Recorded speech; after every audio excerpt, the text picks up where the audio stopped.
Good morning students, నేను మీ Ganesh sir.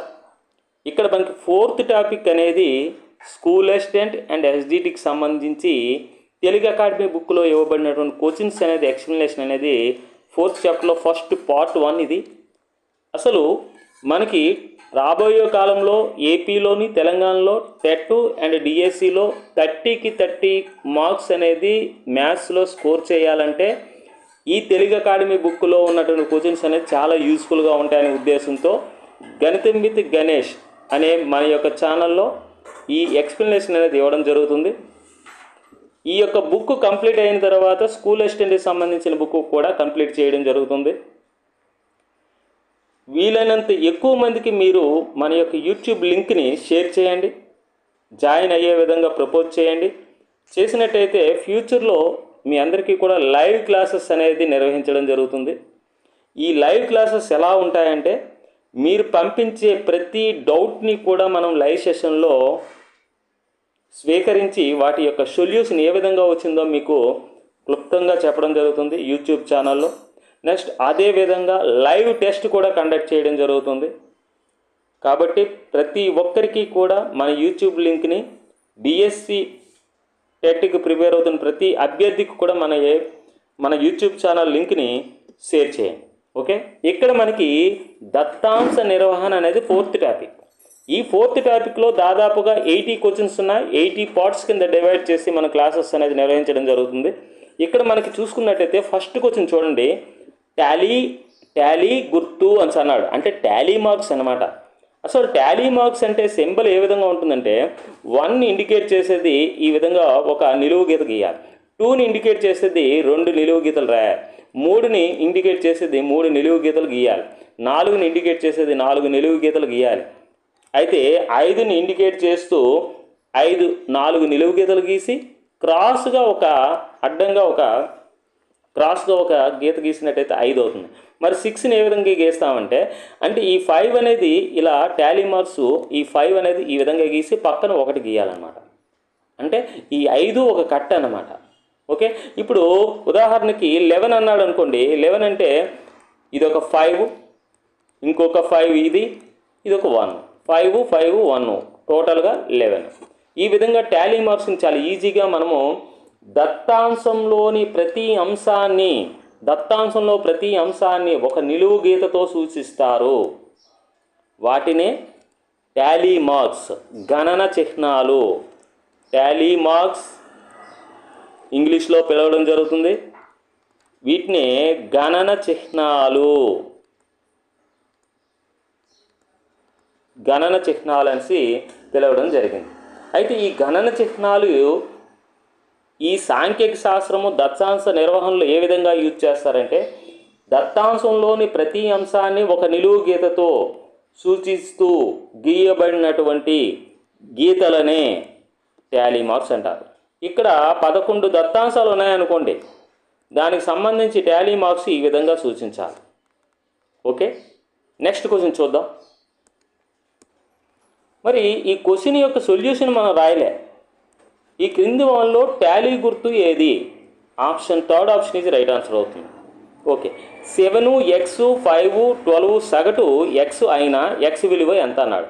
అంటే ఇక్కడ 4 అంశాలు ఉన్నాయి, 1 2 3 4 అంశాలు ఉన్నాయి. ఆ 4 అంశాల సగటు అనేది అంట x అంట. అంటే ఈ 4 అంశాల సగటు అంటే 7 + x + 5 + 12 అంటే రాసుల మొత్తం బై రాసుల సంఖ్య 4 ఈక్వల్ టు ఇలా చేస్తే వచ్చేది సగటు అనమాట. ఆ సగటు ఎంత ఇచ్చాడు? x ఇచ్చాడు. ఇప్పుడు క్రాస్ మల్టిప్లై చేశాను అనుకోండి, ఈ 4 వెళ్ళి xని గుణిస్తుంది. అప్పుడు ఏమవుతుంది? ఇక్కడ చూడండి, ఈ 2 కలిపితే 12, 12కి 12 కలిపితే 24, 24 + x ఈక్వల్ టు ఈ 4ని x గుణిస్తే 4x. ఈ x ఇటేపు వచ్చింది అనుకోండి, 4x వైపు -x అవుతుంది ఈక్వల్ టు 24. ఈ 4x నుంచి x పోతే 3x ఈక్వల్ టు 24. అప్పుడు x ఈక్వల్ టు ఏమవుతుంది? 24/3. 3 1 3 8 x వాల్యూ ఎంత వచ్చింది? 8. ఎక్కడ ఉంది మన answer? First one is right answer అవుతుంది. ఓకే, నెక్స్ట్ క్వశ్చన్ చూడండి. క్రింది వానలో విలీన తరగతులను సూచించినది ఏదని చదివి. అసలు విలీన తరగతులు రాసే విధానం 2 రకాలు. ఒకటి విలీన తరగతులు, విలీన తరగతులు. రెండోది మనకి మినహాయింపు తరగతులు. మినహాయింపు తరగతులు రాసే విధానం అన్నమాట ఇది. తరగతులు అసలు మినహాయింపు తరగతులు, విలీన తరగతులు అంటే ఏంటి? ఇప్పుడు ఉదాహరణకి విలీన తరగతులు అంటే మనకి విలీన తరగతులు అంటే 0 to 9, next 10 to 19, 20 to 29, 30 to 39 ఈ విధంగా ఉన్నాయనుకోండి. అంటే ఒక తరగతి యొక్క ఎగువ అవధి, ఇప్పుడు ఈ తరగతి తీసుకోండి 10 to 19. ఈ 10 to 19 తరగతి యొక్క దిగువ అవధి, ఇది ఎగువ అవధి. ఈ రెండు కూడా ఈ తరగతికే చెంది ఉండాలి.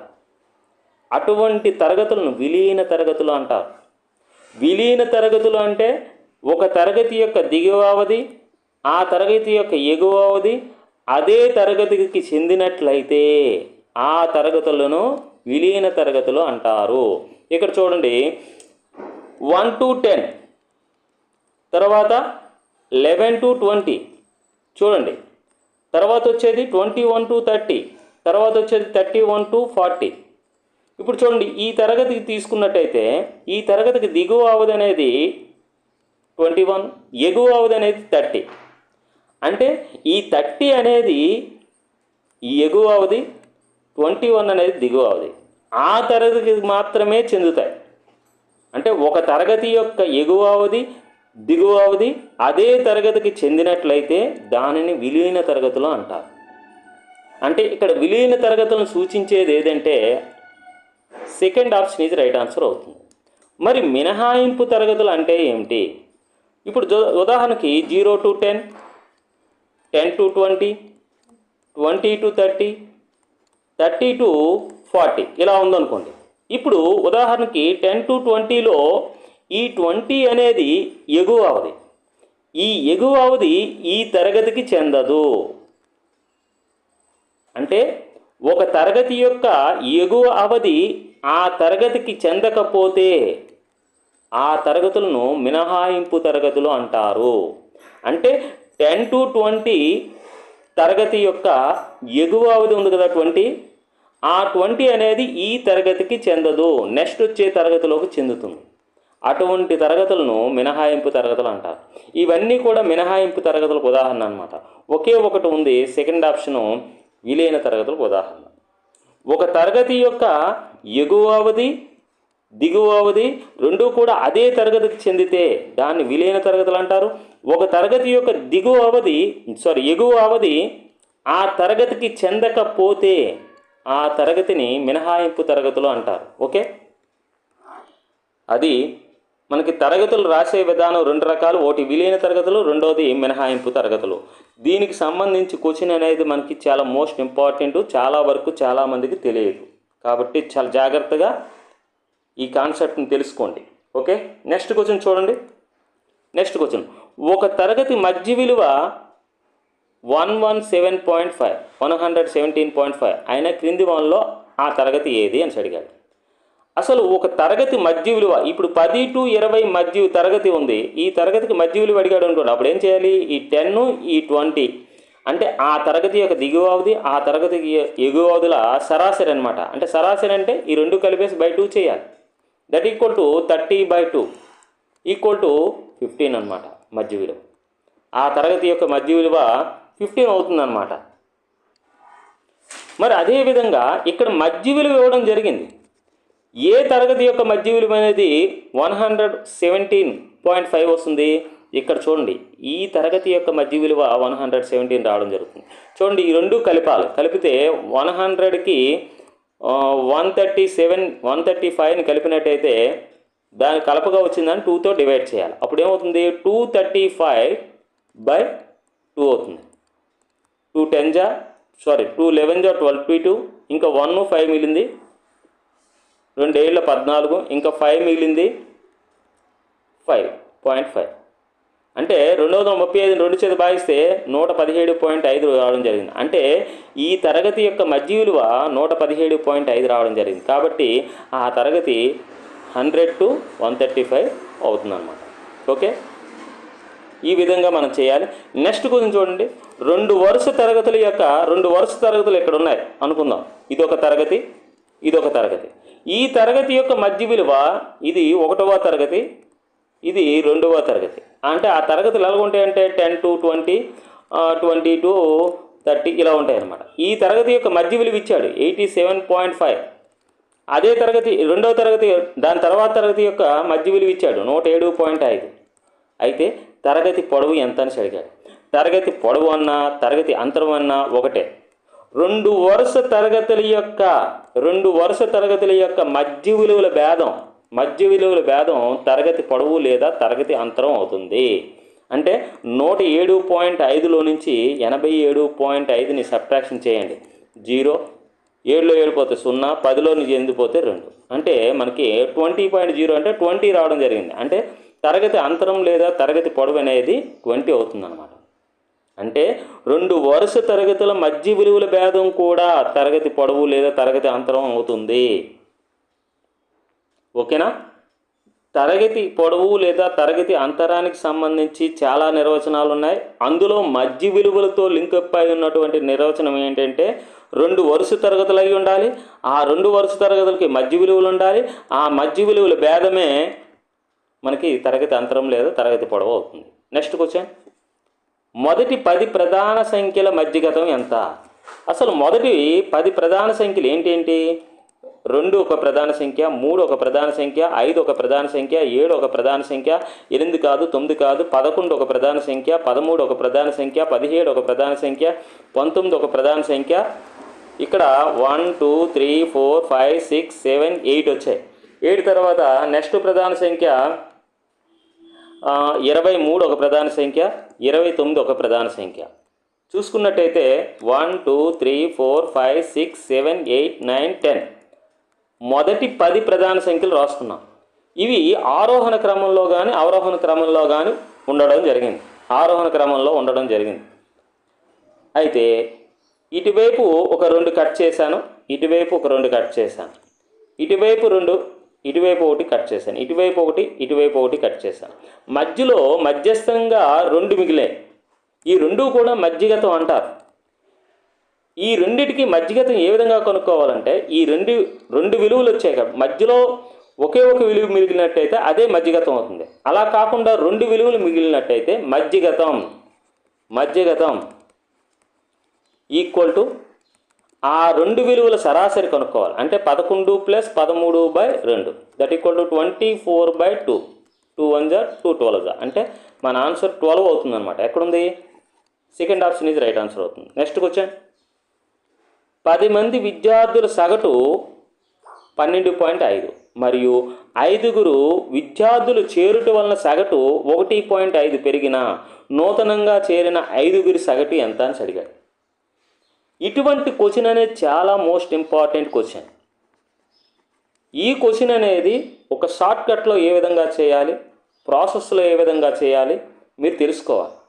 అసలు షార్ట్కట్లో ఏ విధంగా చేయాలంటే 10 మంది విద్యార్థులు తీసుకుంటున్నాను. 10 మంది విద్యార్థుల యొక్క సగటు ఎంత? 12.5.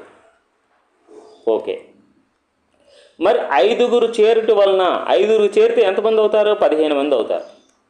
15 మంది చేరితే ఎంత పెరిగింది? 1.5 పెరిగింది. ఎంత ఉండేది? 12.5 ఉండేది. ఆ 12.5కి ఎంత పెరిగింది? 1.5 పెరిగింది. అంటే ఎంత అవుతుంది అప్పుడు? 14 అవుతుంది. అంటే 10 మంది విద్యార్థులు ఉండేటప్పుడు 12.5 సగటు, 15 మంది అంటే 5 పెరిగారు +5, 5 పెరిగితే ఎంత అయింది? 14 అయింది సగటు. ఈ రెండింటికి డిఫరెన్స్ ఎంత? 1.5. ఇప్పుడు ఏం చేయాలి? మనకి ఈ కొత్తగా చేరినటువంటి 5 మంది విద్యార్థుల మార్కులు మొత్తం ఎంత తెలియాలంటే ఇప్పుడు దీని చేత గుణించాలి. అంటే 12.5ని ఈ 5తో మల్టిప్లై చేయాలి, ప్లస్ ఈ 15ని ఈ 1.5తో మల్టిప్లై చేయాలి. అప్పుడు మనకి 12.5ని 5 చేత మల్టిప్లై చేస్తే 5 5 25, 2, 5 2 10 2 12 1 5 1 5 1 6 62.5 రావడం జరిగింది. ప్లస్ 15 225 పాయింట్ అనేది ఒక డెసిమల్ తర్వాత పెట్టాలి కాబట్టి ఇక్కడ పెట్టాలి. ఇప్పుడు ఈ రెండు కలిపినట్టయితే మనకి 62.5 22.5 కలిపినట్టయితే ఇది 10 1 5 8 85.0 అంటే 85 వచ్చింది. ఇదేంటిది? కొత్తగా చేరినటువంటి 5 విద్యార్థుల మార్కులు మొత్తం అన్నమాట. ఇది కొత్తగా చేరినటువంటి 5 విద్యార్థుల మార్కులు మొత్తం 85. ఆ 85ని 5 చేత డివైడ్ చేసామనుకోండి, ఆ 5 యొక్క మార్కులు సగటు, నూతనంగా చేరిన 5 సగటు 5 1 5, ఇంకా 3 5 మిగిలింది 5 7 17 రావడం జరిగింది. ఇలా 17 అనేది ఫస్ట్ ఆప్షన్లో ఉంది, రైట్ ఆన్సర్ అవుతుంది. చాలా కేర్ఫుల్గా చేయాలి ఇటువంటి ప్రాబ్లమ్స్ మీరు ఎగ్జామ్ హాల్లో ఎదురైనప్పుడు ఎంత వేగంగా చేయగలిగితే అంత మంచిది. కాబట్టి ఇటువంటి ప్రాబ్లమ్స్ అనేవి మీరు ఒక 10 టైమ్స్ ప్రాక్టీస్ చేయండి. మీరు కూడా ఎగ్జామ్ హాల్లో ఎదురవ్వగానే ఇదే మాదిరిగా మీరు చాలా వేగంగా చేయగలుగుతారు. ఓకే, నెక్స్ట్ క్వశ్చన్ చూడండి. మొదటి 20 పూర్ణాంకాల సగటు. మొదటి 20 పూర్ణాంకాలంటే, పూర్ణాంకాలు అంటే హోల్ నెంబర్స్ అనమాట. హోల్ నెంబర్స్ అంటే 0 నుంచి స్టార్ట్ అవుతాయి. 0 plus 1 plus 2 plus etcetera so on. మొదటి 20 అంటే 19 వరకే తీసుకోవాలి. 0 ఫస్ట్ స్టార్టింగ్ ఉంది కాబట్టి. బై అంటే రాసుల మొత్తం బై రాసుల సంఖ్య 20. ఇది మొదటి 20 పూర్ణాంకాల సగటు అవుతుంది. కానీ 0 పెట్టాను ప్లస్ ఇక్కడ చూడండి, మొదటి 19 సహజ సంఖ్యలు మొత్తం ఫార్ములా వేసుకోవాలి. మొదటి n సహజ సంఖ్యలు మొత్తం ఫార్ములా ఏంటి? n × n + 1/2 n సహజ సంఖ్యలే. మొదటి 19 సహజ సంఖ్యలు మొత్తంకి అయితే 19 × 19 + 1/2 హోల్ బై 20. ఇక్కడ చూడండి చాలా జాగ్రత్తగా. మొదటి 0 వేసుకున్నాను, తర్వాత ఏంటి 19 సహజ సంఖ్యల మొత్తం ఫార్ములా వేశాను, బై 20 వేసాను. దట్ ఈక్వల్ టు 0కి ఎంత ఇది కలిపామనుకోండి ఇదే వస్తుంది. అప్పుడు ఏంటి 19 × 19 ఒకటి కలిపితే 20 బై ఈ 2 ఇంటూ ఈ 2ని కూడా ఈ 20 గుణిస్తుంది ఇంటూ 20. ఈ 20కి 20 క్యాన్సిల్ అయితే 19/2 అంటే 9.5. మనకు 9.5 ఆన్సర్ ఎక్కడుంది? 4th వన్లో రైట్ ఆన్సర్ అవుతుంది. 4th one. Okay, next question చూడండి. ప్రక్క సూచించిన కమ్మీ చిత్రంను చదవండి. ABCD అనే 4 రకాల కార్లను ఒక నగరంలో అమ్ముడైనవని చూపడం జరిగింది. వీటి బాహుళకం ఎంత అని అడిగాడు. అసలు యాక్చువల్గా ఏ అనే కార్ అనేది 1000 కార్స్ అమ్మాడు. బి అనే కారు అనేది 2500 కార్లు అమ్మాడు. చూడండి ఎదురుగా. సి అనే కారు టైప్ కారు 1500 కార్లు అమ్మాడు. డి అనే కారు 500 కార్లే అమ్మాడు. ఇక్కడ బాహుళకం అని మెన్షన్ చేయడం జరిగింది. బాహుళకము అంటే అర్థం ఏంటంటే నెంబర్ ఆఫ్ టైమ్స్ ఎక్కువగా రిపీట్గా అమ్ముడుపోయిన కారు అని అర్థం అనమాట. నెంబర్ ఆఫ్ టైమ్స్ ఎక్కువగా రిపీట్ అవుతూ అమ్ముడుపోయిన కారు ఏ రకం అంటే బి రకం కారు. కాబట్టి మన బాహుళకం అనేది బి అనేది ఆప్షన్ అవుతుంది. Next question. 3 వరుస తరగతులు ఆరోహణ సంచిత పౌనపున్యాలు వరుసగా 62, 77, 88 అయినా క్రింది వాటిలో మధ్య తరగతి పౌనపున్యం ఎంత అని అడిగాడు. 3 తరగతులు మనం రాసుకుందాం. 0 to 10 మార్క్స్, తర్వాత 10 to 20 మార్క్స్, 20 to 30 మార్క్స్. 30 ఇది ఒక 3 తరగతులు ఎలా రాసుకున్నాం. వీటి యొక్క పౌనపున్యాలు మనకు తెలియవు.